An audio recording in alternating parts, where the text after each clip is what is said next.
lounge in the back of the spot. Pay homage to an underground peasant, climb to the top. Well, ain't it nice to see a familiar face?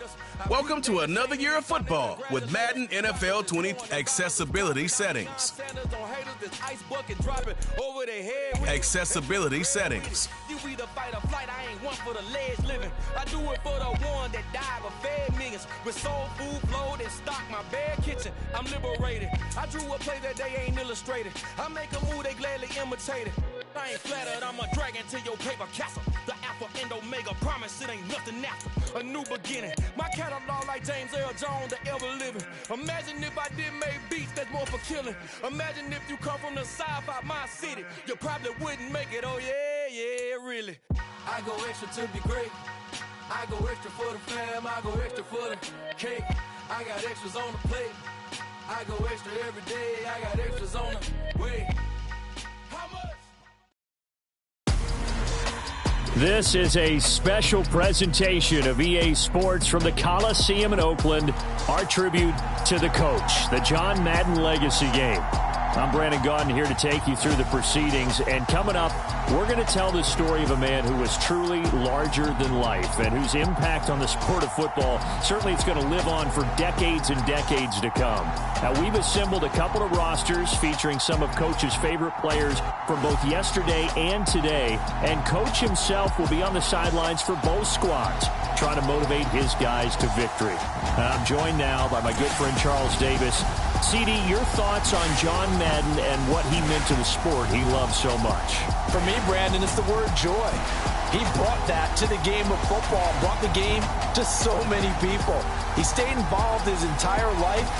And moving forward, when you think of football, you're always going to think John Madden.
One time for old times. What do you say we play some football as we are underway from Oakland in the John Madden Legacy game? From a yard or two deep, here comes a return. And ultimately cannot get this out to the 25-yard line as he's dropped at the 23. So it's the NFC Stars who will get the ball first. And, Charles, as we alluded to, we've got a different era of coach on each sideline. So the man coaching this NFC squad, we'll call him Young John Madden, this is a coach who was trying to establish a foothold in the NFL and on the cusp of doing it very successfully. Yeah, you think back to that period, those early days as a coach of the Raiders, the late 60s in the AFL and then in the NFL in the early 70s. Coach was a guy who was ahead of his time. The Raiders were one of the first teams to have mini camps, one of the first to film practice, because he wanted to practice coaching as much as he could. And his teams, they were successful right from the start of his head coaching tenure. It'll be Sanders to begin the drive. And nothing much materializing there on the first down run. He'll get a couple, and that's it.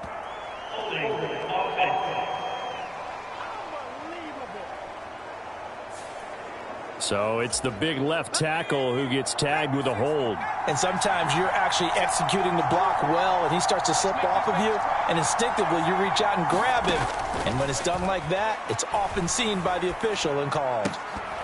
And now a throw on first down there, but it's incomplete. So as we mentioned at the top, let's take you through the life of John Madden. And, you know, it's very fitting that we're here back in the Bay Area, not just because John's so associated with Raider football, but also because this was where he spent his formative years. Yeah, he grew up over in Daly City with his buddy John Robinson, who would also become an NFL head coach. And he played his high school ball at Jefferson High, eventually wound up playing tackle at the University of Oregon, and later Cal Poly San Luis Obispo.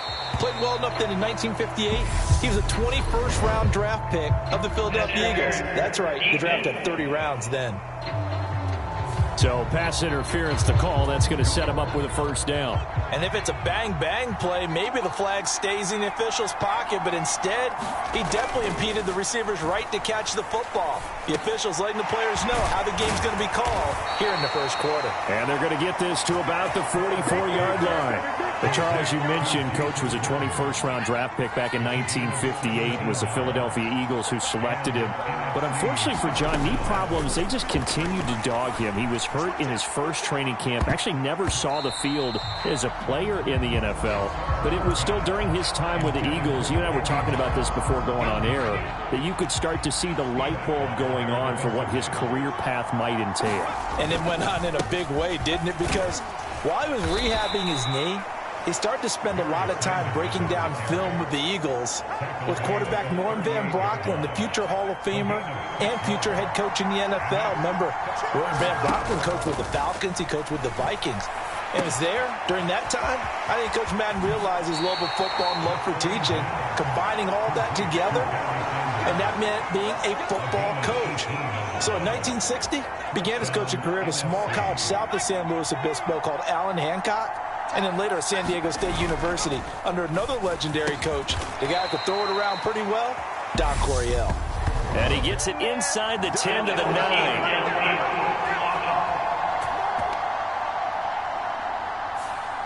And those linemen, of course, can't be more than a yard downfield when a pass is thrown, and they might have been able to call that on a couple of guys there.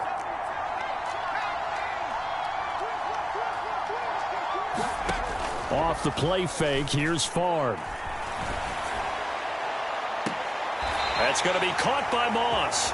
And all the way to the 2-yard line there before crossing over out of bounds.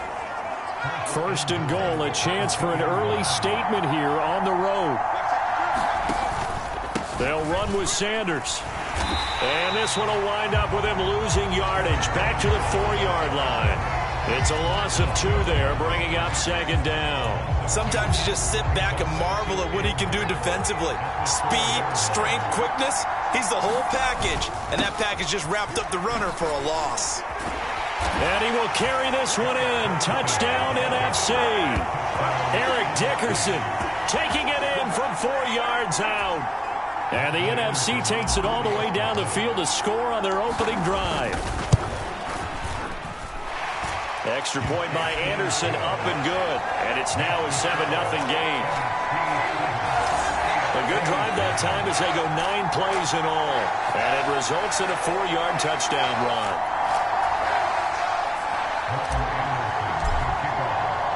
Following the touchdown, here's Anderson to kick it away. And Hall not going to bring this one out. So, Charles, as mentioned, we've got another Coach Madden over here on the AFC sideline. Of course, his Raiders, members of the AFC West. So this is a conference he battled in for his entire career. And you think about the landscape of the NFL as he was getting into the back half of his tenure. It was a golden era for coaches. You had Don Shula, Tom Landry, Chuck Noll, Bud Grant. But it was John Madden who had the best winning percentage of them all, CD. 759, the best ever. Brandon, it's hard to believe he could be so successful in a conference with all those great teams. The Steelers won 4 Super Bowls. The Dolphins won 2 and were a mainstay in the playoffs. The Colts were tough. The Broncos came on late and went to a Super Bowl themselves. But against Hall of Fame coaches, John Madden's record, 36, 16, and 2. That's pretty incredible. His Raiders were a factor each and every year. To throw, it's Brady. He finds his man, complete. It's Gonzalez. And he'll take this to the other side of midfield before going out of bounds. So on the other side of the field now, it's 1st and 10 as they've got things rolling on this drive. Brady going to throw. Over the middle, complete. It's Gonzalez. And the tackle going to be made at the 38. And that's good for a pickup of 10 yards. And they'll be left with a second and about a foot. 1 quarter in the books at the Coliseum. What a day. The NFC Stars with the early lead in the John Madden Legacy game on EA Sports. Now Allen. And this time they were waiting for him as he'll be knocked down before he can get back to the line of scrimmage.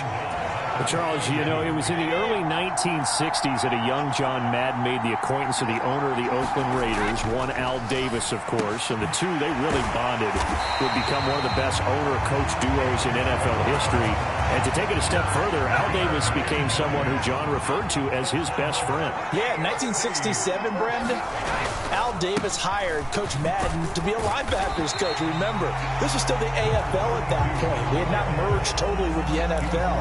And Coach Madden, he paid dividends almost immediately. Helped the Raiders win the AFL title in 1968. And that meant a date with the Green Bay Packers in what was now known as Super Bowl II. But by 1969, at the age of 32, just 32, Brandon, John Madden assumed the mantle of head coach of the Oakland Raiders. And what a ride he, the Raiders, and the NFL were about to go on. Throwing now is Brady. And he'll just get rid of it.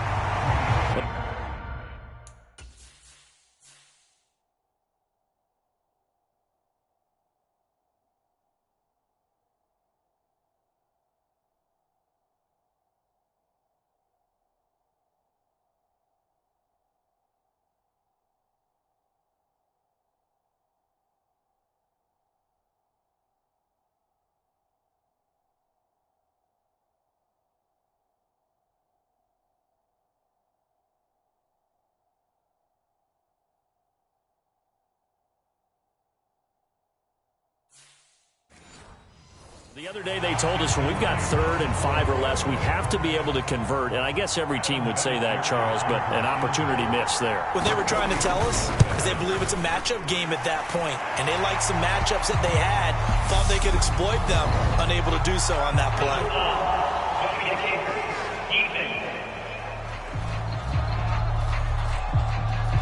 And they'll accept that penalty. So a special teams mistake on the field goal try leads to a new set of downs inside the red zone. Now Brady. To the goal line, but it's incomplete. My first thought is surprise because that's one of the better tight ends around, and I've seen him pull in balls like this before. But how about a little credit to the defense forcing that incompletion? Now a second down throw for the end zone, but it's incomplete. They had the incomplete pass on second down. Now they need a big play here, 3rd and 10. Brady. On the out route, he completes it to Hall. And he is stopped just short on third down. Got 9 yards, but needed 10. 2 minutes remain here in the first half of the John Madden Legacy game. We'll be back.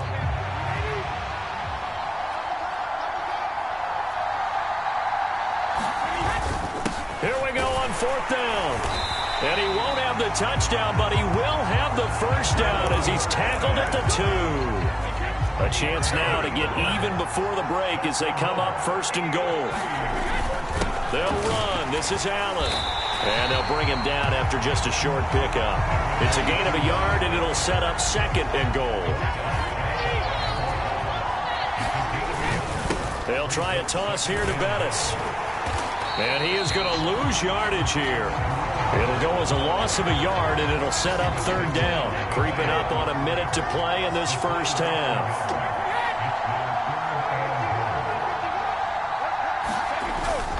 They'll try and pound it in with Bettis. And he will take this in for an AFC touchdown. Jerome Bettis punching it in from a yard away. And the AFC is an extra point away from tying this game up. Vinatieri able to tack on the PAT. And that is going to tie our game as we approach halftime. Each team's had it. Each team has scored. 7-7 here as the kick's away. Taken in at the 3. And a nice return sets him up pretty good here right at the 30-yard line. With the NFC offense coming out here, and you know, Charles, Coach Madden always said that if he had one drive to win a game and he had to pick a quarterback, he would pick Kenny Stabler. But I think if you asked him to omit any of his Raiders players, there's a good chance the guy he'd select would be Brett Favre. Brett Favre is always smiling. He's always laughing. He's always talking to someone. He remembers that it's a game. And if it's a game, you should have fun. And Brandon, that always reminds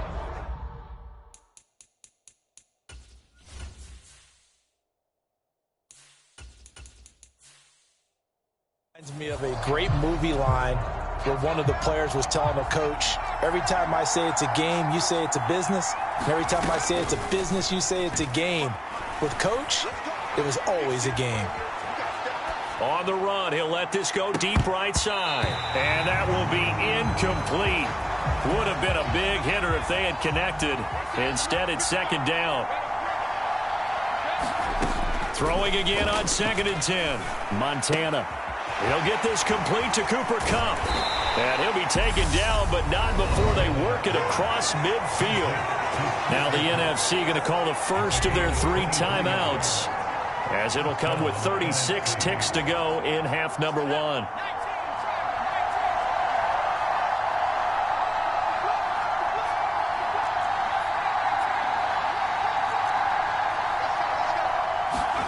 Joe Montana here going to the air on first down. And this is incomplete. Very lucky to get that one back. That nearly picked. It's second down now.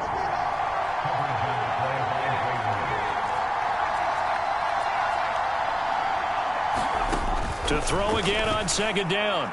Montana. That'll be caught. It's Kupp. And he'll get this one down near the 20-yard line, just shy of the 20. Now another timeout called for by the offense. So that means they're down to 1 remaining here as we head toward halftime.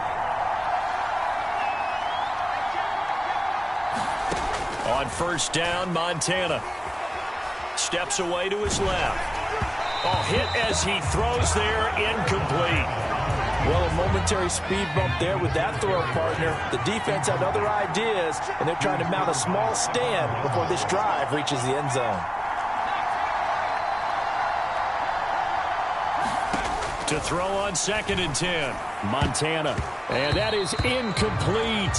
Nearly intercepted. The free safety couldn't quite get his hands around it, and it brings up third down. This offense was on the move. Now 2 straight incompletions have them looking at 3rd and 10. They go play action with Montana. And that's going to be incomplete. 12 seconds left. That is certainly one way to frustrate a quarterback. Run those extra defenders on the field. Dime package, lots of speed, no space to fit into football.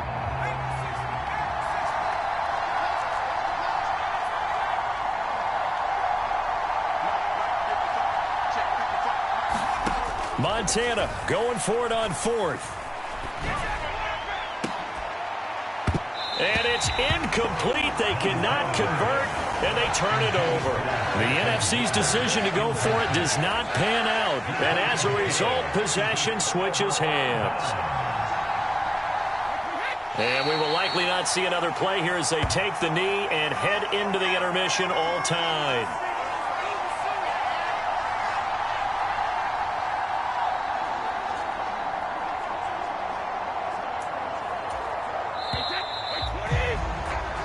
So we are at halftime of the John Madden Legacy game, and now we present a special tribute to the man of the hour, narrated by the Raiders' own Trey Mosley.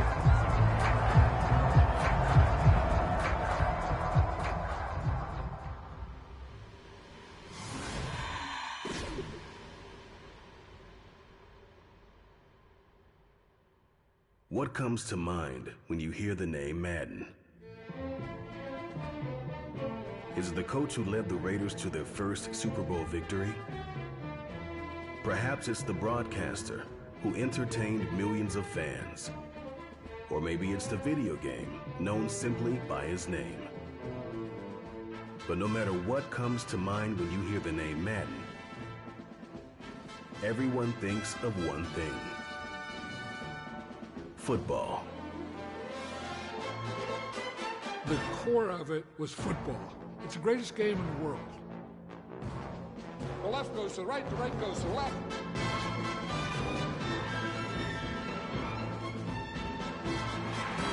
Madden is on the field. He wants to know if it's real. John Madden comes on the shoulders of his players.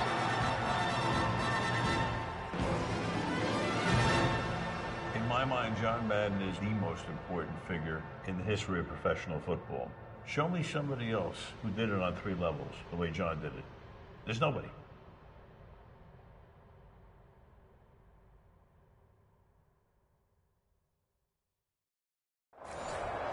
Boy, Charles, yeah, that is really well done. Coach was something else, wasn't he? I'm reminded what Al Davis said when he was inducted coach in the Pro Football Hall of Fame, Brandon. He loved the game. He loved his team. He loved the Raiders. He loved this league. And you can see it with everything he does. No doubt. But it's quite possible, though, that now he would say, hey, enough of that. Let's play some football. The second half forthcoming from Oakland.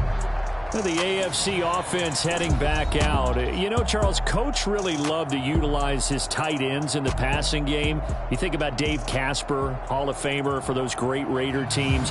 And I think he saw a lot of Dave Casper in an all-Madden staple, Tony Gonzalez. Tony Gonzalez is the type of tight end I think everyone's looking for. He's a guy that can make some big plays from that tight end position. Let me tell you, you better make sure you have him accounted for on every play. And that's exactly right, because Dave Casper, he could shred defenses down the middle of the field. And that's exactly what Tony Gonzalez did in his entire career. A 14-time Pro Bowl selection. Only Tom Brady has more. There are 6 guys in the 15,000-yard receiving club. He's the only tight end in there. Tony Gonzalez, every snap he had to know where he was because he could make plays short, medium, and long, and often put the ball in the end zone. And slow going there as he'll only get a yard, maybe, up to the 41. So now, Charles, to pick up the story we've been telling, John Madden at 42. He just completed a 10-year stint as the coach of the Raiders. He wants to step away a bit from the grind of coaching, but he doesn't want to step away from the game of football. So he ends up signing on with CBS in 1979 to try his hand at broadcasting. And much like his coaching career, he was pretty much an instant success. Partner, he really connected with the people right from the start, and people may not remember, he wasn't even on the #1 team in the beginning. He worked his way up. But the same things that made him a great coach made him a great broadcaster. The ability to show the big picture, yet break it down into the details. That's what he did with his teams. That's what he did with the people. That way, He was simple to understand, yet insightful for viewers. And he did with that big personality that he had, one that connected with everyone. And they'll get him down on the other side of midfield. So for Coach Madden, Charles, by 1981, his broadcasting career is really taking off. He's elevated to the network's #1 booth that calls all the big matchups. And he gets the plum assignment of calling Super Bowl 16, 49ers and Bengals, and he's teamed up with Pat Summerall. And that pairing ultimately would go on to be one of the most influential in sports broadcasting history. Influential not just in us listening to them. Remember, they went on and called 8 Super Bowls together. But how they put together kind of the template that all of us broadcasters follow now. Sitting down with the head coaches and the quarterbacks and the stars of each team before a ball game to get extra information. And the way that those two paired together, Pat Summerall, short, concise, to the point, and turned it over to Coach Madden to fill in all the big details. They'll run with Allen. And this has been a familiar sight. As you mentioned, CD, talking about John Madden, the broadcaster, he called 8 Super Bowls with Pat Summerall, 3 more with Al Michaels later in his career. He spent nearly 3 decades in the booth all told. And not only was he beloved for his mannerisms, we know that, but he was an innovator as well.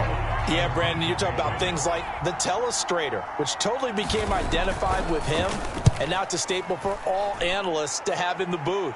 And then you think about things like turducken on Thanksgiving, when he used words like boom and pow. He helped create the All-Madden team. He's a very popular commercial pitch man. And even the Madden Cruiser was unique, and you had to be someone to get a ride on it, too. The NFC heading back out. Hall of Famer Randy Moss, a part of this offense. And Coach Madden, boy, he always appreciated the ferociousness with which number 84 attacked the football in the air. As Randy Moss says, just chunk it up there, dog, and I'll go get it. And, Coach, boy, did he ever go get it. Over 15,000 receiving yards, 156 touchdowns. And how about this? From his rookie year of 1998 until 2009, those were his prime seasons, right? He led the league in touchdowns 5 times, but even more so, he showed us all how to go up and get it. Great body control. No one's ever done it better playing the ball in the air. Now, CD, we did get a little ahead of ourselves talking about John Madden, the broadcaster in the 90s and 2000s, because there was another product during that time period that he became quite famous for, and it's something that you and I know a little bit about, and that's the video game that bears his name. Originally John Madden Football when it was first released back in the late 1980s, and now known the world over simply as Madden.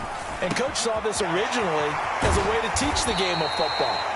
The early designs were for a 7-on-7 game, but he said no chance. He would not sign off on it. He wanted to be as realistic as possible. He told them, call me when it's 11-on-11. And he got his wish. Yeah, after that debut, Madden, the video game, continued to pick up steam through the 90s in a big way. And John himself, many will remember, was a commentator for the series for many years. And now here we are in the 2020s, and this game has sold somewhere in the neighborhood of 150 million copies. 1st and 10 for Montana and company. Going up top for Kupp. And it is incomplete. Good positioning there downfield to break that one up. So, CD, you look at the accumulation of John Madden's achievements in the world of football, the coaching success, the Super Bowl title, the incredible career as a broadcaster with 12 Emmy Awards, Madden, the video game. It was very fitting back in 2006 that John Madden got the call to be enshrined into the Pro Football Hall of Fame. A more deserving person you will not find. He gave an incredible speech on that day, Brandon. So many of his former Raider players were in attendance. He talked about how he envisioned that when the last person turns off the lights in the hall every night, that the bus talk football amongst themselves. And what a discussion that might be. Yeah, he finished his speech by saying, today feels like the second time in my life that I'm being carried off on the shoulders of others. Yet instead of off the field, it's into the Hall of Fame. This has been the sweetest ride of them all.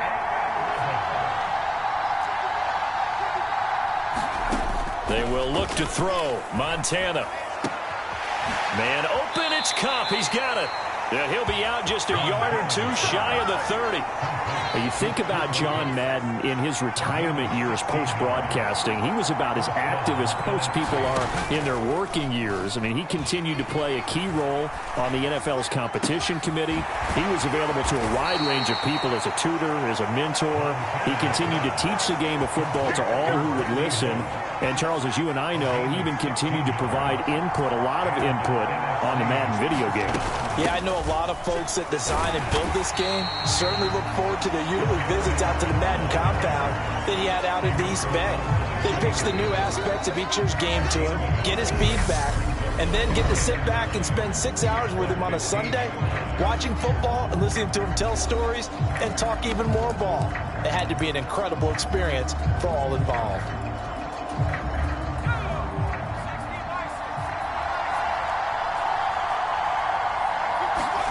Play fake. Now here's Montana. Toward the back corner of the end zone, but he could not get the feet down. This will wind up incomplete. He was unable to complete it there, and just not the game that you would expect from him. He's been off the mark, really, start to finish. Yeah, it makes you wonder what exactly is going on. Is he a little bit dinged up here, or is he just off just by a bit? Maybe he can get it back in this situation. He'll need to. Montana. Throw left side complete. That's Rice. And down inside the 10 here before.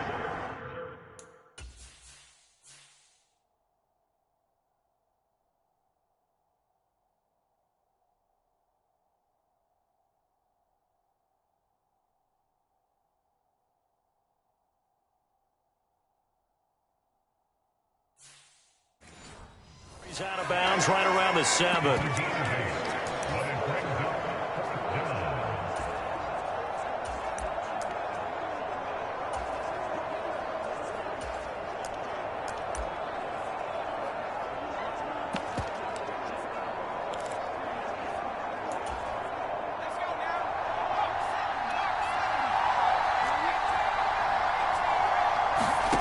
Going to try to throw for it with Montana, eluding the pressure right.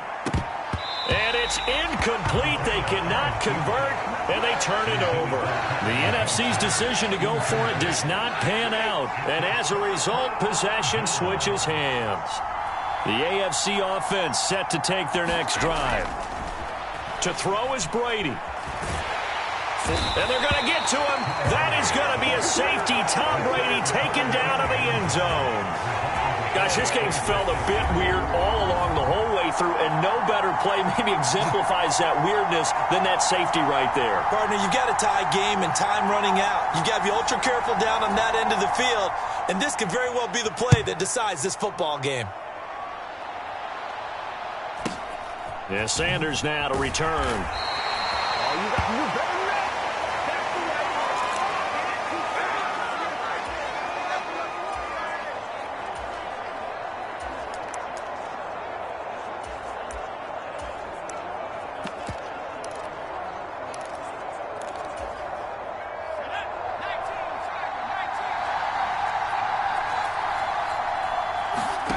That one looks like he'll throw here. And that's caught inside the 35. Now the AFC going to use the first of their timeouts as they'll get it with just under 90 seconds remaining. They're not totally home free yet, but it's looking good as they come up 1st and 10. Play action. It's Montana. Oh, no, he lost the football. And the offense will get this one back. Boy, that could have been catastrophic at this late stage of the game, but they avoid disaster.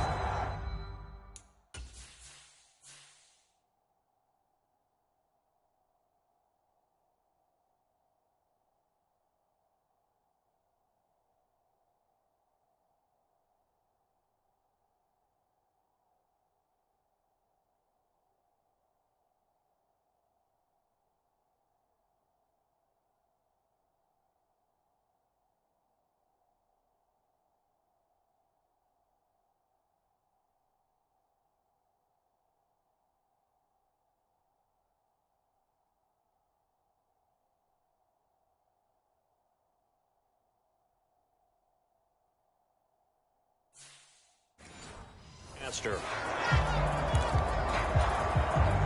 So they keep the football, but now face 2nd and long.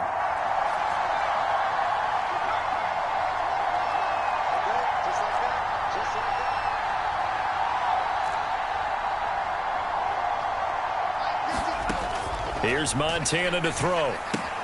Open man is Samuel, complete. And he's going to get this down near the 25. Now the AFC going to use their final timeout of the half as they'll head to the sideline and talk over what to do next. So now 3rd and 10, a big play to start the drive, but nothing since. To throw is Montana. And unable to connect, incomplete.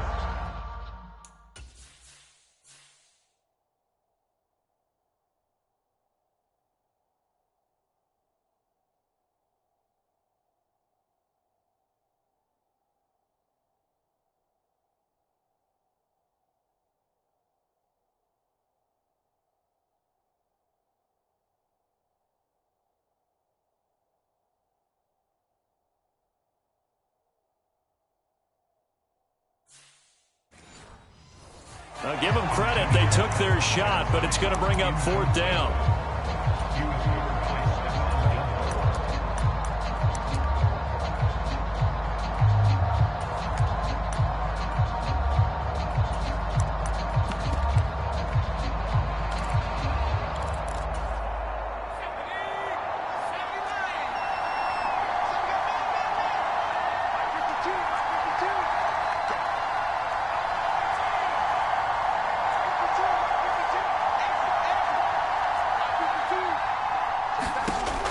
Now Montana.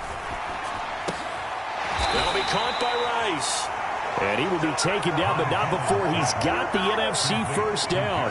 So they take a chance on 4th. Why not in this game? And it's going to pay off with a new set of downs.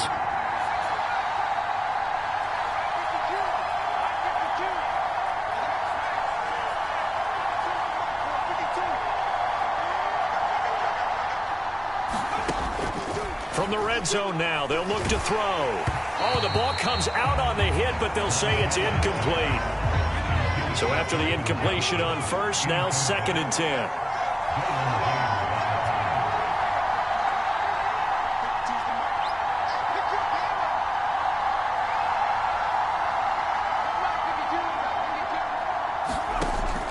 Shotgun. Here's Montana. Toward the end zone, but that's going to wind up incomplete. We've seen these defenses make enough opportunistic plays to keep this one low scoring. Flying around, making plays on the ball, and we see yet another errant throw as a result.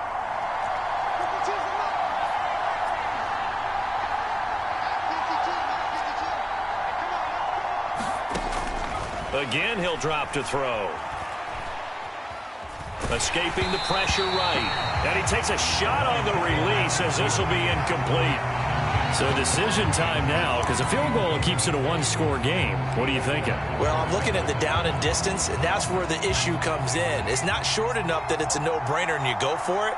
You have to analyze this one. To me, you take the field goal, take the points. I don't think you want to risk coming away with nothing. And it's incomplete. They cannot convert, and they turn it over. The NFC's decision to go for it does not pan out. And as a result, possession switches hands. The offense for the AFC set to go now. Now this game, it has obviously been all about the defense on both sides of the football. Which offense is going to break through here? We'll see if they can do it on this drive. And they're going to speed things up here. Back to throw, Brady. Now the pressure comes and he goes down. So it's a win here for the NFC. Just an incredible afternoon of football and remembering the life of John Madden. And before we go, one final message. And for all of us at EA Sports, this one's for you, Coach.